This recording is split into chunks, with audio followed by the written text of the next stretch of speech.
trong perkara man kesuni pendaya samen dok au keli cikat gitu kipo waradap warajangan umeling umiri aki umkat nangawa waka day man sin wak thang day man sin wak jutno hap oki ukun yim to yang uyam uim o ijing im katu klem dapa uya cha aki ye ini imong itaka uya cha aki ye ini imong itaka iwa em hanga kwa em pa chirup wanga tang watip hi'a wamidiki uja Deo kliau oyak gitu ikmen idanda ye waradap hanga dukat ukun taka Deo kliau oyak gitu ikmen idanda ye waradap hanga dukat ukun taka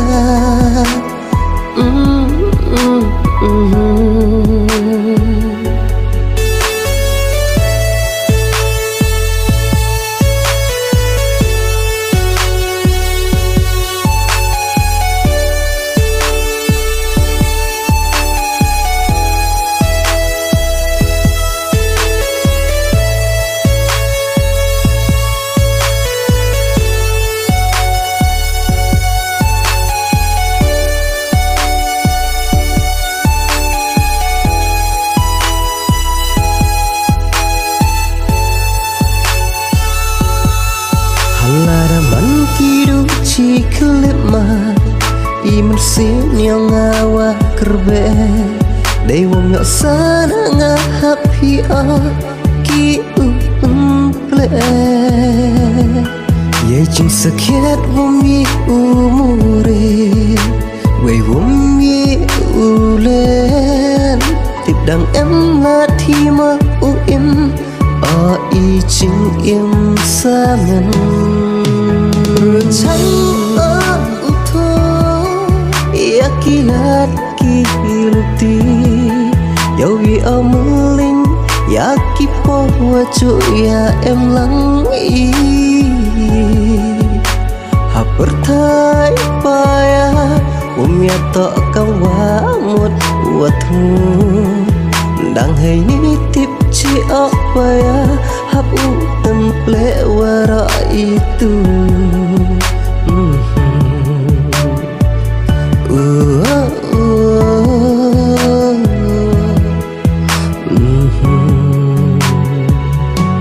Kwa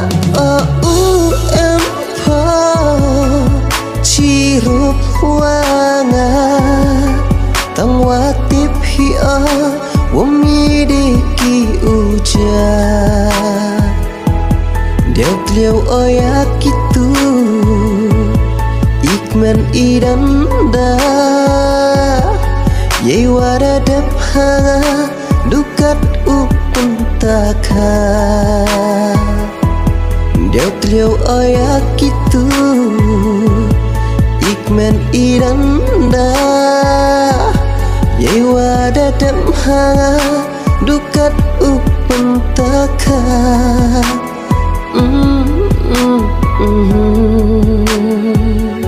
Day man sin wak thang Day man sin wak jutno